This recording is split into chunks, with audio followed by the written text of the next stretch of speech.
David, qui doit être content lorsqu'on l'appelle pour aller dans la maison de l'Éternel, alors tu devrais aussi être content chaque fois que tu viens à l'église. Qu'il n'y ait personne, qu'il n'y ait pas de chant ou qu'il n'y ait pas de piano, mais toi, tu devrais ressortir ta joie à toi, afin de communiquer à ton voisin qui n'est pas dans la joie. Et j'avais dit, si tu réussis à répondre à cette question toi-même personnellement, alors tu verras ta vie changer. C'est-à-dire, tu reconnaîtras ton identité dans la maison de Dieu, ou ton identité étant le fils ou fille de Dieu. Alors je te repose la même question encore ce matin. Pourquoi tu viens à l'église? Tu viens à l'église pourquoi? Et le dimanche qui suivait, c'est-à-dire le dimanche dernier, j'ai posé encore une deuxième question. J'ai dit ceci: pourquoi tu suis Jésus? Premièrement, pourquoi tu viens à l'église? Tu peux me répondre pour dire que non, tu viens à l'église pour suivre Jésus. D'accord, alors pourquoi tu le suis? C'est ça aussi la question. C'est ça aussi le problème. Parce que j'avais dit qu'il y avait 3 groupes de personnes qui suivent, ou sinon 3 groupes de personnes qui suivent Jésus. Le premier groupe, c'est la foule. Ceux qui suivent là où il y a le mouvement. Au mouvement, comme il va poto, ils sont tous ok. Ah, pour la prophète à Sikabini, ils sont tous là.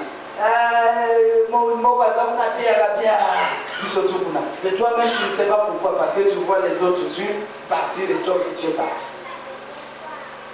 Le deuxième groupe de personnes, c'est ceux qui viennent ou qui suivent Jésus pour l'intérêt. Parce qu'ils savent que lui, là, il va multiplier les pains. Et dit, quand il va multiplier les pains, Judas, comme c'était un homme politique, il a dit, ah, voilà un vrai gars.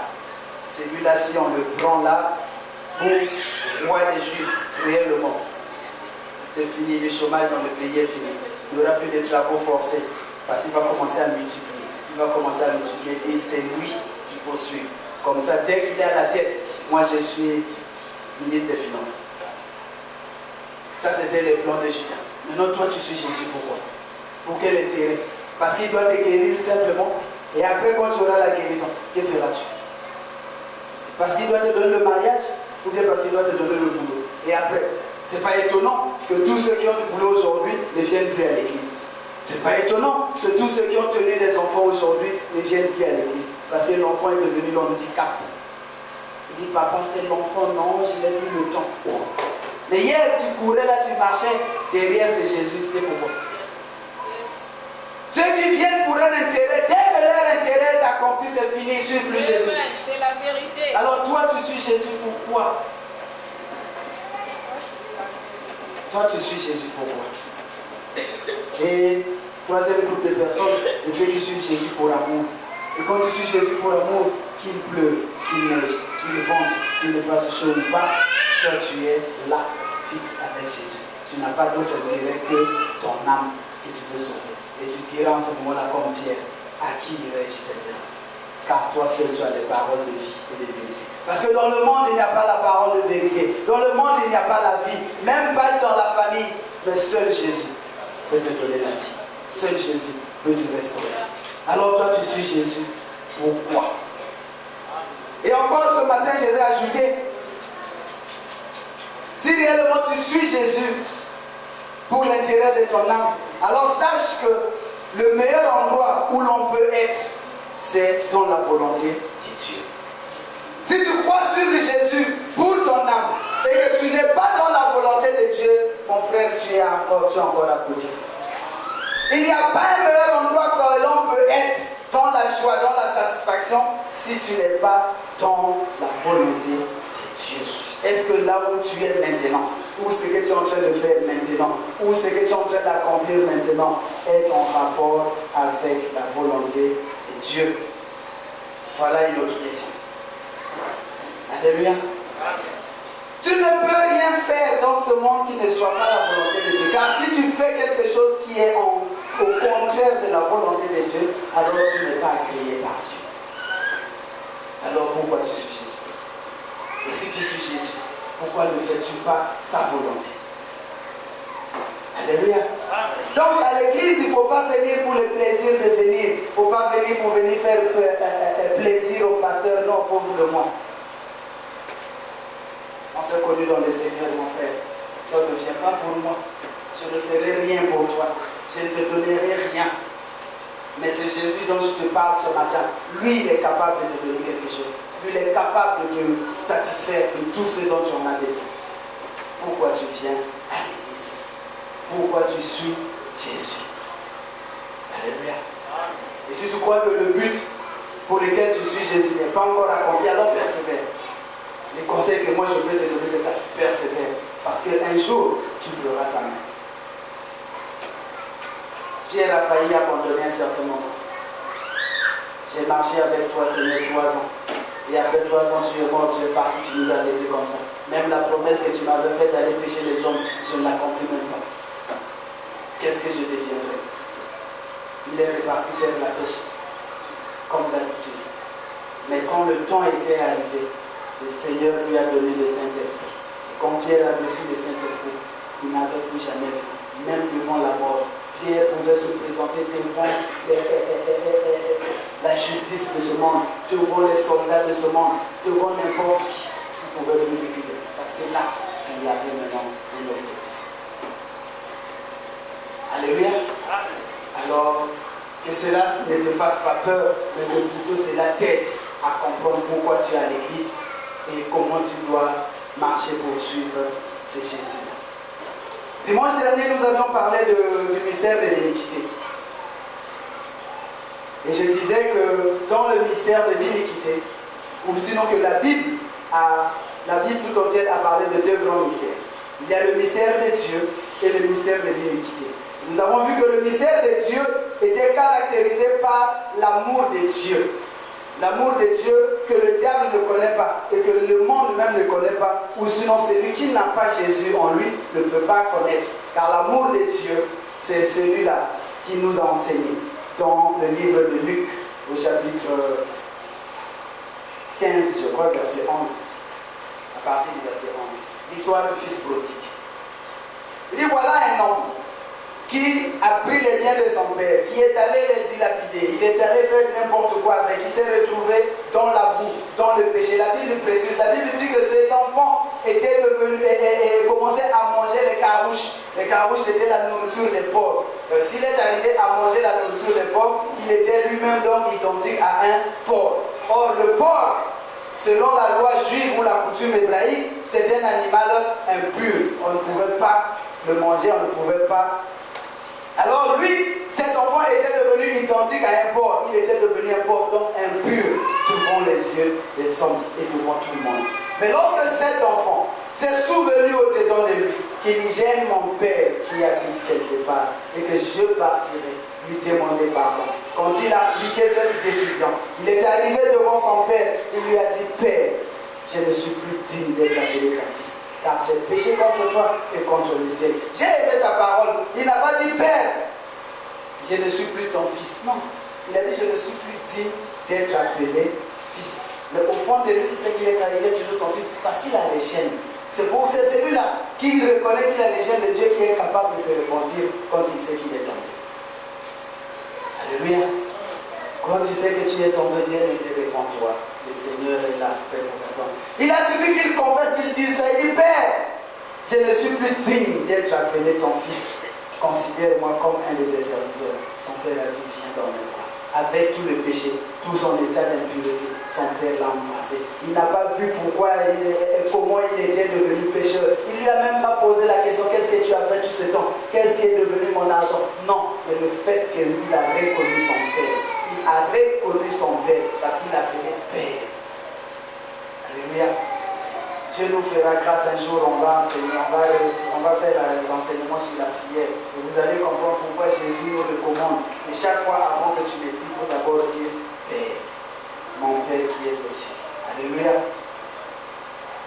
C'est comme ça que cet enfant a fait. Il a dit Père, il a reconnu dans l'humilité, il s'est humilié devant cet homme, devant son Père. Il a reconnu qu'il était toujours Père, car un Père a toujours le droit sur son Fils. Alléluia, il a dit Père. Et son Père, entendant seulement ça, il n'a pas regardé à tous les contours de la vie de son Fils. son père l'a embrassé. Et là, le diable ne pouvait pas comprendre. Il dit comment? Parce que si c'était nous, comme le diable, on allait dire, lui qui a gaspillé ton argent. Effectivement, son fils aîné, le grand frère de cet enfant, qui a entendu qu'on a fait la fête à ce dernier, c'est les paroles qu'il a sorties. Il a dit, lui qui a gaspillé ton argent, lui qui s'est rebellé contre toi, tu oses lui organiser un festin, et moi qui suis là avec toi tous les jours, pourquoi tu ne le veux pas? Et ça, tu ne peux pas comprendre. Ça, c'est l'amour d'un père quand il voit son fils revenir. Alors, quelle que soit la distance, quel que soit le chemin que tu avais déjà pris, mon frère, ma soeur, reviens à Dieu, car Dieu, juste là, il a encore les mains tendues pour t'attendre.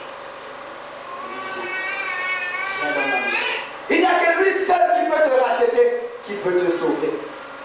Ne te culpabilise pas. Les pensées de culpabilité qui montent dans ton cœur, ce n'est pas la voix de Dieu. Ça, c'est le diable. Le diable te culpabilise afin de t'empêcher d'accéder vers ton Père. Alors n'écoute pas cette voix. Jésus dit, lorsque tu entends cette voix, dis, arrière devant Satan. Alléluia. Alors le deuxième mystère, c'est le mystère de l'iniquité que nous avions vu dimanche dernier. Le mystère de l'iniquité est caractérisé par l'apostasie. L'apostasie qui n'est autre que l'abandon de la foi. Or, l'apostasie arrive par quoi? L'apostasie arrive par la prédication ou sinon le message du mensonge. Le fait que le mensonge accrue ou accroît, alors dans ton cœur, ça fait fuir la foi. Vous allez vous remarquer, pour ceux qui ont suivi l'enseignement que nous avions fait ici sur la foi agissante. Dans la foi agissante, nous avons déterminé les trois composantes du corps humain, l'âme, l'esprit et le corps. Nous avons vu que le corps avait 5 sens, l'esprit avait 5 sens et l'âme n'avait que 2 sens. Et dans l'un des sens de l'âme, c'était la volonté. Or, dans la volonté, il y a la volonté de Dieu, qui n'est autre que la foi, et la volonté de l'homme qui est le doute. Or, le diable, qu'est-ce qu'il fait? Il vous nourrit par les paroles de mensonge. Et lorsque les paroles de mensonge rentrent beaucoup dans votre cœur, le doute augmente. Et lorsque le doute augmente, ça repousse la foi. En ce moment-là, tu tombes dans l'apostasie. Et c'est ce qui est en train de caractériser l'Église aujourd'hui, ou sinon le monde aujourd'hui. Et nous n'allons pas parler de l'Église parce que nous sommes dans le cadre de l'Église. Aujourd'hui, beaucoup des enfants de Dieu sont tombés dans l'apostasie parce qu'ils écoutent les faux enseignements que profère le diable, au point où ils ne savent plus quelle est la vérité, quel est le mensonge, car ils ont trop prêté l'oreille au message du diable. Alléluia. C'est pourquoi il y a moins de foi aujourd'hui dans l'Église. C'est pourquoi on ne voit pas assez de miracles aujourd'hui dans l'Église, parce que le croyant ne croit plus trop. Et ce matin, nous allons poursuivre sur l'apostasie. Et cette fois-ci, nous allons parler de la Odyssée. La Odyssée en rapport avec l'apostasie. Nous allons ouvrir nos livres dans le livre d'Apocalypse, au chapitre 3.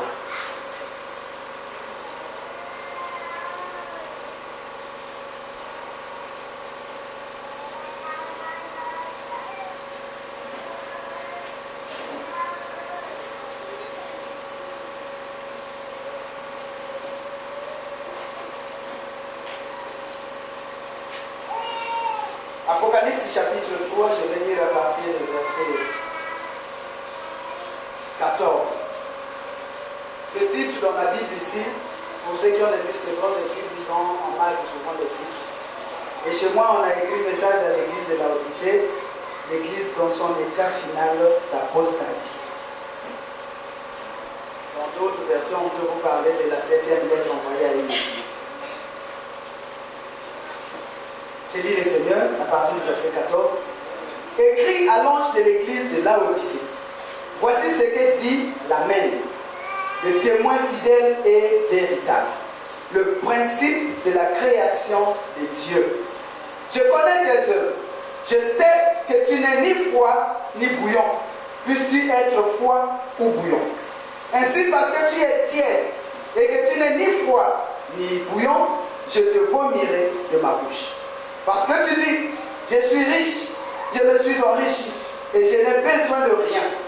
Et parce que tu ne sais pas que tu es malheureux, misérable, pauvre, aveugle et nu. Je te conseille d'acheter de moi de l'or éprouvé par le feu, afin que tu deviennes riche, et des vêtements blancs, afin que tu sois vêtu et que la honte de ta nudité ne paraisse pas.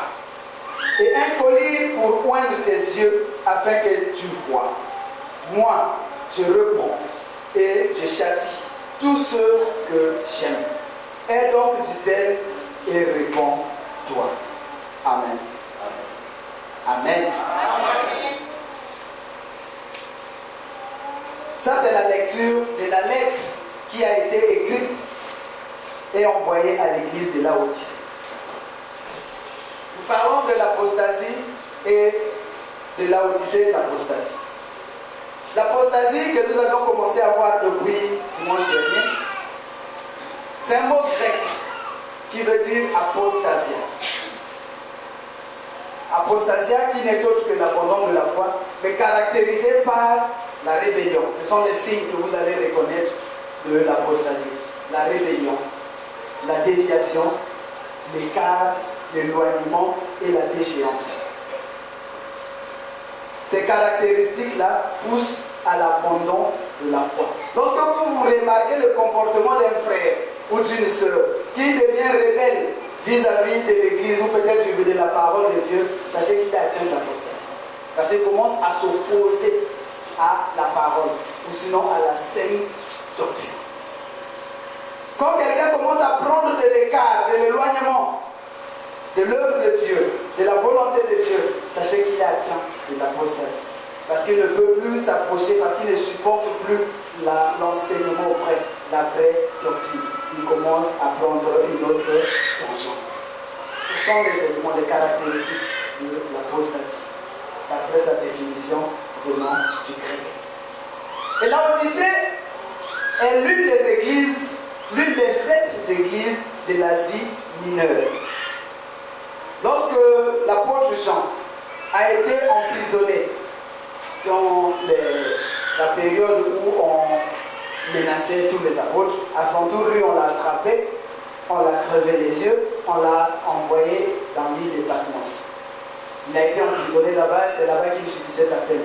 Et là-bas, la Bible dit que le Seigneur l'a visité, il a été ravi en esprit, et le Seigneur lui a montré la vision de la fin du monde, et lui a recommandé d'écrire des lettres, d'envoyer des lettres aux 7 églises de l'Asie mineure. Et parmi ces églises, la dernière, c'était l'église de Laodicée. Or, ces églises-là représentaient certaines époques, ou sinon certains âges de l'évolution de l'église dans le monde. Or, nous aujourd'hui, on dit que nous vivons dans les derniers temps, dans les derniers jours. Donc, il correspond à la dernière église qui était l'église de Laodicée. Or, dans la lettre que nous venons de lire, que Jean a écrit à cette dernière église Laodicée, il a montré les caractéristiques de la vie de cette église, qui donc correspond à ce que nous vivons, nous, aujourd'hui, dans les derniers temps. Et qu'est-ce qui caractérise l'église de Laodicée? Ce qui caractérise l'église de Laodicée, c'est l'apostasie, l'abandon de la foi. Et lui, il a parlé même que les chrétiens sont devenus tièdes parce qu'ils ne croient plus beaucoup. Un peu de chrétienté, un peu de mentalité. On est devenu tiède. On est devenu trop froid, ça veut dire trop mondain, comme trop bouillon chrétien. Mais on est les deux à la fois. Et ce n'est pas étonnant de voir tout le monde dans les quartiers comme ça. C'est-à-dire il est bon frère à l'église, il est très bonne sœur à l'église, mais dans son quartier, il n'a rien à voir avec la chrétienté dont il profère ou dont il confesse. Dans son quartier, il n'est plus chrétien, dans sa famille, il n'est pas chrétien, sa famille doute même de lui. Ça, c'est les paroles qu'on entend aujourd'hui. Dans son école, on ne le reconnaît même pas étant que chrétien. Les choses qu'elle commettent là-bas, c'est grave, dangereux. Au bureau, pareil. Partout où tu peux te retrouver, même dans ton lieu de commerce. On ne sait même pas si tu es chrétien ou pas, vous êtes tous mélangés, pareil. Mais quand tu viens à l'église, tu es bon frère, bonne soeur. Bien-aimé dans le Seigneur. Alléluia. Voilà ce qui caractérise la Odyssée aujourd'hui. Or, moi je te conseille, Si tu es chrétien, il faut l'être pour toujours. C'est-à-dire, il faut être fier et déclarer que tu es chrétien. Il faut montrer ta chrétienté partout où tu es, parce que tu es fils de quelqu'un. Il faut que tu honores ton Jésus, qui est ton maître, pour qui tu es fier, lui qui t'a sauvé, qui t'a sorti du monde. Mais quand tu caches ton identité, ça veut dire que tu caches Jésus devant les autres. Et tu fais mal à Dieu en ce moment-là. Tu attristes le Saint-Esprit. Ce n'est pas bon. Alléluia. Quand tu es chrétien, il faut être fier de l'être. Et partout, tu dois sortir ton identité. Dans un groupe d'amis, on va t'emmener pour aller boire ou danser, je ne sais pas quoi. Tu dis non, moi je suis chrétien, je ne fais plus ça de Dieu. C'est vrai que hier, nous faisions ça ensemble, mais aujourd'hui, j'ai changé de camp. Je ne fais plus ça de Dieu. Tu les laisses danser. Une fois, ils vont se moquer de toi. Deux fois, ils se moqueront de toi. Trois fois, ils se moqueront de toi. Quatre fois, ils commenceront à te prendre un peu au sérieux. Jusqu'à la 10e fois, ils vont plus t'inviter. Peut-être à partir de la 7e fois, ils vont commencer à se moquer de toi, c'est vrai, mais tu maintiens seulement le cap. La 10e fois, ils vont maintenant te respecter. Mais si jusqu'à 5 fois, tu as été fidèle, et à partir de la 6e, 7e fois, tu les as suivis, tu laisses le charisme, ils vont maintenant se moquer sur toi et marcher sur toi. Il faut être fier de déclarer ta chrétienté. Ce n'est pas un péché. Il ne faut pas cacher ton Jésus. Alléluia. Or, les caractères, les comportements que nous avons aujourd'hui, c'est qu'on cache notre Jésus. On ne peut pas le présenter partout et ce n'est pas bon. On est devenu tiède, ni chaud, ni bouillon. Comme je peux dire, mi-chrétien, mi-païen. Et quand tu es comme ça, tu deviens qui chauve-souris. Et le Seigneur va te vomir. Parce qu'il a dit, si tu es tiède, je te vomirai. À quoi bon? Mieux vaut être païen, encore on va te considérer de respecter ton païen, ou être chrétien, que de faire semblant. Mi-serpent, mi-oiseau, mi-animal. On ne sait pas qui tu es. Tu vas aller chez les chrétiens, on va te chasser, ou tu vas aller chez les mendiants, on va te chasser. C'est le sort de la chose. Et c'est très désolant parce que nombreux on est dans cette situation-là. On n'arrive pas à situer les enfants de Dieu aujourd'hui. On ne sait pas qui est qui. On ne sait pas qui est qui. On est chrétien frère seulement ici. Ou bien au milieu des frères. Hein? Vous vous souvenez du caméléon, non? On a vu ça ici. Un caméléon. Il est vert, là, dès qu'il arrive dans un milieu bleu, il devient bleu. Quand il va aller dans un milieu jaune, il devient jaune. Mais toi-même, tu as quelle couleur? Il n'a pas de couleur fixe. Tu t'identifies à tout le monde, à tous les milieux où tu rentres. Ce n'est pas bon. Ce n'est pas bon. Il a dit, je te vomirai. C'est ce qu'il a dit.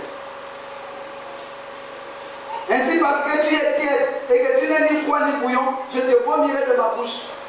Il va te vomir, ça veut dire qu'il ne va pas plaider pour toi, le Seigneur. Il ne va pas non plus témoigner de toi, comme il a témoigné pour Job. Parce que Job était intègre, Job était juste. Et Dieu a témoigné pour lui. Mais toi, Dieu ne témoignerait pas pour toi parce qu'il ne te connaît pas. Tu viens devant lui, tu fais semblant d'être le tien. Quand tu vas aller de l'autre côté, tu fais aussi semblant d'être le leur. Mais on ne connaît pas où tu es situé. On va te vomir, on va te jeter. Et c'est malheureux pour toi aussi, on te jette. Parce qu'il me rappelle, si Dieu te rejette, personne ne te recevra. Parce que si le diable te reçoit, mais mon frère, c'est pour que tu ailles vivre le pire de ta vie. Et ça, sois-en rassurés. Sois-en rassurés. Ce qui caractérise cette apostasie, ou bien le caractère de cette église de la Odyssée, c'est de l'orgueil. Cet orgueil qui permet à tout le monde aujourd'hui de vouloir se vanter de ce qu'ils sont. Et c'est ce qu'il a dit ici. Lisons le verset 17. Il dit, parce que tu dis, je suis riche, je me suis enrichi et je n'ai besoin de rien. Voilà l'église de la Odyssée. Il est confiant de sa richesse, de ce qu'il sait faire ou de ce qu'il est. Il déclare même qu'il n'a besoin de personne. Pour ceux qui ont été là les mercredis passés, quand on a vu l'enseignement sur l'humilité, être humble comme un enfant, nous avons dit que personne n'est indispensable. Ou sinon, tout le monde a besoin de quelqu'un. Tu ne peux pas vivre pour dépendre de toi-même sans que tu aies besoin de quelqu'un. C'est faux. Tout le monde a besoin de quelqu'un. D'une manière ou d'une autre. Tu auras toujours besoin d'un autre. Or, l'Odyssée dit, je n'ai besoin de personne parce que je suis riche et je me suis enrichi. Ce n'est pas étonnant de voir dans cet âge de l'Odyssée aujourd'hui que nos hommes de Dieu, les pasteurs, font la concurrence entre eux. Moi j'ai le plus beau ton. Moi j'ai le nombre de fidèles plus que toi. Je m'habille bien. Je suis plus riche que toi. Je parle mieux que toi. J'ai plus de diplômes que toi. Tout ça là, qu'est-ce que ça a à voir avec la chrétienté? Est-ce que ça va amener quelqu'un au ciel? Et c'est le langage courant aujourd'hui. On fait la concurrence des plus beaux tons, des plus grands tons, des pasteurs les plus éloquents qui savent parler, des pasteurs qui ont soi-disant les charismes ou l'onction, je ne sais pas quoi. Des pasteurs qui s'habillent bien, des pasteurs qui ont des belles voitures, des belles maisons, des pasteurs qui ont soi-disant des belles femmes. Ils ont fait de leurs femmes aujourd'hui des Vastis actuelles. Vous connaissez l'histoire des Vastis, non? Le roi Cyrus a fait sa fête. Il a fait sa fête, il a invité tous ses hommes, ses notables, tout ça là. Il dit, la fête là n'est pas complète. Pourquoi le roi? Il dit, parce qu'il manque quelque chose. C'est quoi? Ma femme. Il dit, la beauté qu'a ma femme, aucune autre femme n'en a dans ce monde. Il faut me l'appeler pour qu'elle vienne exhiber sa beauté devant tout le monde. Et c'est ce que les pasteurs font aujourd'hui. Ils font le culte de la personnalité. Où ils parlent d'eux-mêmes, où ils parlent de leur femme. Ils inventent, ou sinon ils vendent la beauté de leur femme. Les Vastis d'aujourd'hui. Où est la sainte doctrine en ce moment-là? Mis de côté. Où est la parole de Dieu en ce moment-là? Mis de côté. Ils sont devenus riches au point où, au lieu de prêcher la sainte doctrine, on commence à nous prêcher leur bien. On nous prêche, ils ont changé maintenant l'enseignement. Ils nous enseignent maintenant la prospérité. Voilà, c'est le message de l'heure. On nous enseigne maintenant la prospérité. Pour amener la foi des chrétiens vers la bénédiction matérielle et physique ou financière, au lieu d'amener les chrétiens vers le salut, en passant par la repentance au moyen de la foi, afin de gagner le salut. Mais eux, ils nous enseignent comment être bien, comment Dieu est capable de te bénir au centuple. Il prend l'exemple de sa propre vie. Tu vois comment moi j'ai 5 voitures, vous voyez comment moi j'ai 4 voitures, vous voyez comment vous aussi, si vous croyez, Dieu peut faire. Alors le chrétien, c'est moi là, quand il vient à l'église, il ne peut plus regarder au salut de Dieu, mais il prie le Seigneur pour que Dieu le bénisse afin qu'il ait aussi des voitures comme le pasteur. On n'a plus la foi sur Jésus. On n'a plus la foi sur Jésus. Et notre foi a été déroulée. Et puisqu'on ne coûte plus le message plutôt qui donne le salut, notre foi sur Jésus baisse. Et c'est le mensonge du diable qui gagne notre cœur. C'est comme ça qu'on se retrouve dans cet état. Celui qui priait 5 fois, il prie maintenant 2 fois. Il prie une fois, parfois il prie une fois la semaine. Il n'a plus de foi. Il n'a plus de motivation, de zèle pour le Seigneur. Surtout que s'il a commencé à prier à longtemps, la voiture que le pasteur lui promettait n'est toujours pas venue, il commence à douter sur ses dieux. Il commence à douter sur ses dieux. Mais ce n'est pas ce que Jésus nous a demandé. Jésus a dit, cherchez premièrement le royaume des cieux et tout le reste vous sera donné. Je me souviens encore du témoignage que nous avait donné ici Jacques Alexis.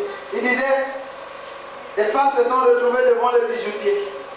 Et chacun a choisi le bijou qu'il voulait ou qu'il préférait, qu'il trouvait le plus valeureux d'après lui.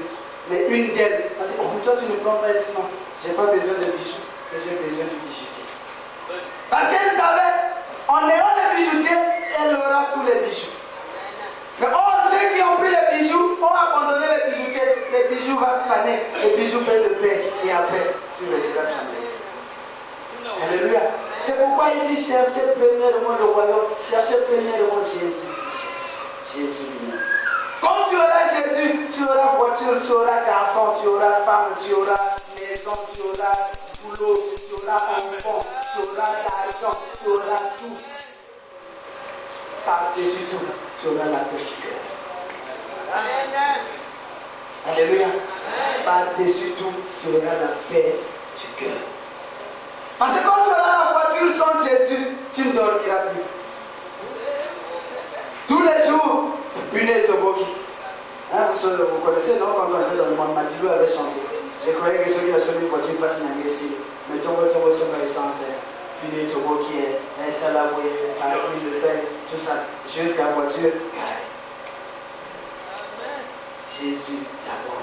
Avec Jésus, il te donnera tout cela. Le modérateur a dit, si tu fais de l'Éternel tes délices, il te donnera ce que ton cœur désire.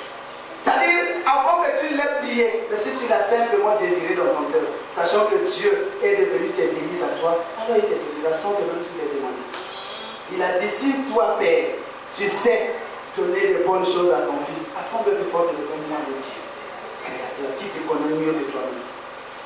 Ne te donnerai pas ce que tu auras besoin. Cherche Jésus d'abord. Jésus, vous connaissez l'histoire de Jésus dans le sermon de béatitude sur la montagne, Matthieu 5. Lisez cela, vous avez remarqué. Matthieu chapitre 5, le sermon de béatitude. Bien, voilà. Matthieu chapitre 5. Il dit, voyant la foule, Jésus monta sur la montagne. Et après qu'il se fut assis, ses disciples s'approchèrent de lui. Puis, ayant ouvert la bouche, il les enseigna et dit, le verset 3. À partir du verset 3, regardez ce que Jésus cite. Il dit, heureux les pauvres en esprit, car le royaume des cieux est à eux. Le verset 4. Heureux les affligés, car ils seront consolés. Le verset 5. Heureux les humbles de cœur, car ils hériteront la terre. Le verset 6. Heureux ceux qui ont faim et soif de la justice, car ils seront rassasiés. Le verset 7. Heureux les miséricordieux, car ils obtiendront miséricorde. Le verset 8. Heureux ceux qui ont le cœur pur, car ils verront Dieu. Le verset 9. Heureux ceux qui procurent la paix, car ils seront appelés fils de Dieu. Le verset 10. Heureux ceux qui sont persécutés pour la justice, car le royaume des cieux est à eux. Le verset 11. Heureux serez-vous lorsqu'on vous outragera, qu'on vous persécutera et qu'on dira faussement de vous toutes sortes de mal à cause de moi.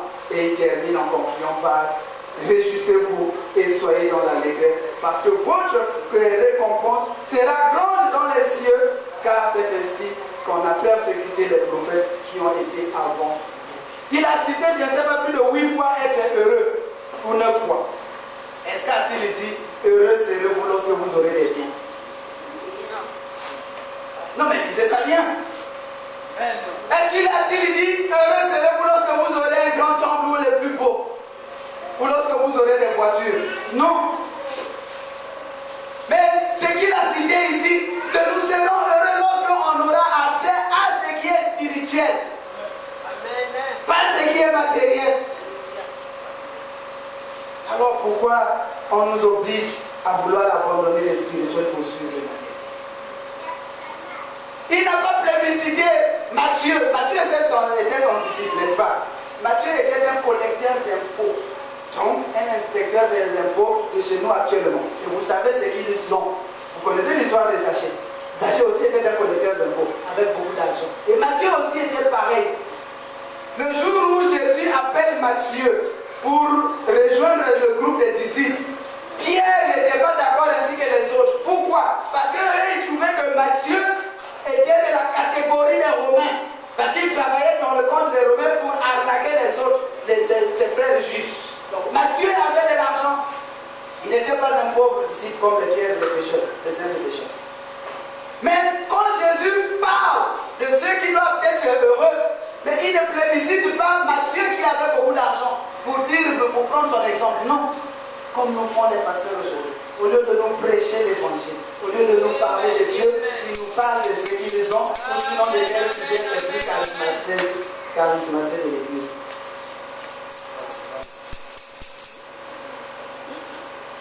Apostasie, abandon de la foi. Et tout ça nous emmène à ne plus croire à la puissance de Dieu, à ne plus croire à ce que Jésus est capable de nous donner, même au-delà de ce que nous espérons.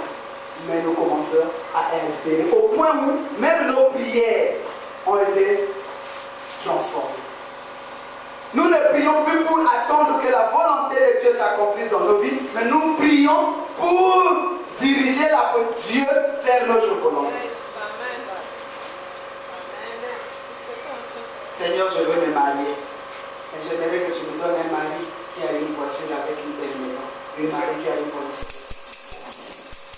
C'est ça notre prière. Donc tu orientes Dieu de te donner un mari selon toi. Mais pas selon lui. Quand quelqu'un viendra là comme moi sans voiture devant toi, tu dis non. Pas toi. Nos prières ont été changées vers le matériel au lieu de prier d'abord que la volonté de Dieu. Amen. Ça, c'est seulement l'exemple du mari. Il y en a aussi partout comme ça, dans le travail, dans toutes autres choses. Au point où on se fait des jaloux dans l'église.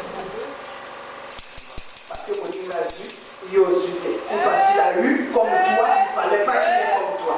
On se fait des jaloux dans l'église. C'est pas bon. C'était plus spirituel ça. Aime ton prochain. Aime ton prochain. Ça veut dire que si toi tu as vu, il faut vouloir aussi que l'autre est comme toi. Amen. Nous on se fait des jaloux. Parce que l'autre a eu comme moi, ou bien parce que l'autre m'a dépassé, ou bien non. Où est l'amour de Dieu? L'apostasie. Alléluia.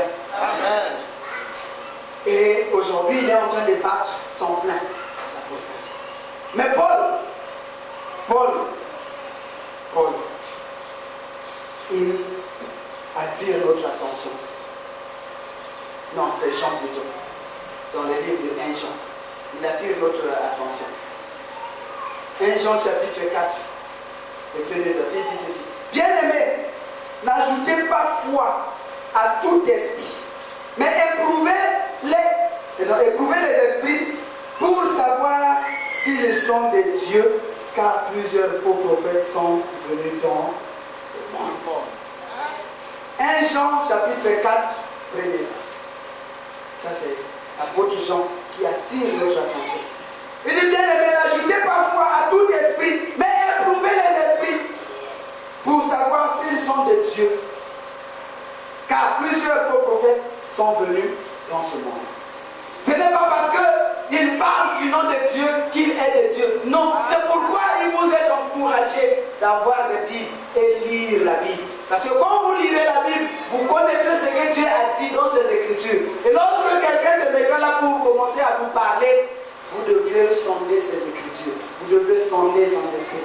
Est-ce qu'il parle réellement de Dieu ou bien il nous parle que de Dieu, mais il n'est pas lui-même que Dieu. Alléluia. C'est comme ça qu'on nous fait des genres de miracles qui n'existent. Bon, bref, c'est vrai que Jésus a dit on fera plus que lui, mais il faut éprouver quand même les esprits. Ce que je fais là, si c'est vraiment plus que ce que Jésus a fait, mais est-ce que vraiment c'est de Dieu? Alléluia. Et c'est comme ça que Paul a félicité les chrétiens de la ville de Bérée, qui chaque fois qu'un prédicateur prêchait, eux ils avaient la Bible pour comparer. Est-ce que c'est ce que la Bible nous dit? Ou bien est-ce que c'est ce que Paul nous a écrit? Et si ce n'était pas ça, on te disait, ça ce n'est pas ça. Alléluia. Au lieu d'être de oui, pour tout accepter parce que non, il est pasteur. Non, mais est-ce que tu sais de quelle lignée il vient? La Bible dit qu'il y aura de faux prophètes. Faux prophète ici n'est pas synonyme simplement du ministère prophétique. C'est-à-dire de tous ceux qui parlent du nom de Dieu. Il peut aussi y avoir de faux qui viennent vous exhorter, qui viennent vous enseigner. De faux. Faites attention. Maintenant, si toi tu ne connais pas la parole, si toi tu ne lis pas, comment tu peux éprouver l'esprit de ce bien? Que ce livre de la loi ne quitte pas ta bouche. Médite le jour et la nuit. C'est ce qui a été recommandé à Jésus. Jésus, chapitre 1, verset 8. Il faut arriver à éprouver ces esprits. Par quelle puissance ou par quel esprit fait-il de tels miracles? Parce que le diable aussi fait des miracles. Et aujourd'hui, dimanche, nous avions vu, le diable n'est plus simplement dehors. Non, il est rentré jusqu'à dans l'église afin de poursuivre tous ceux qui parlent au nom de Dieu, afin de leur faire abandonner leur foi. L'apostasie est rentrée jusqu'à dans l'église. Donc faites attention, ce n'est pas tous ceux qui sont dans l'église qui sont de vrais. Faisons attention. Alléluia.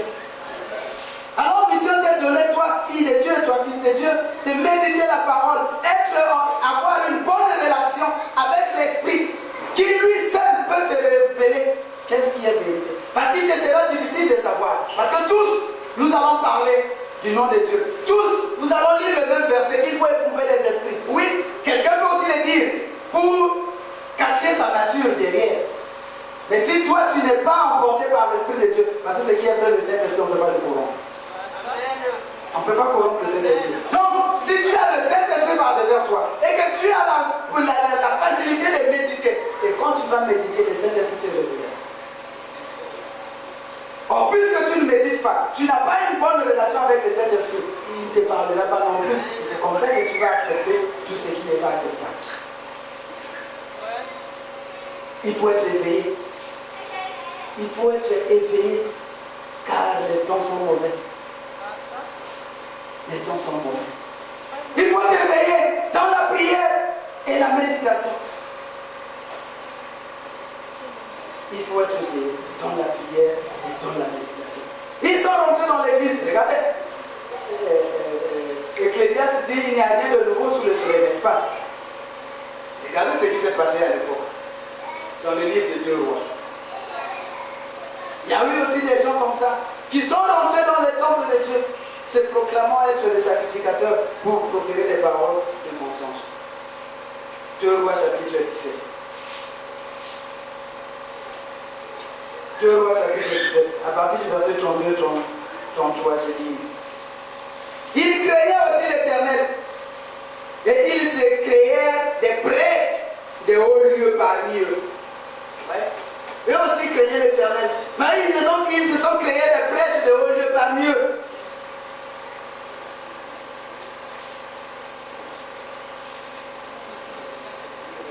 Ils se créaient des prêtres de haut lieu parmi tout le peuple.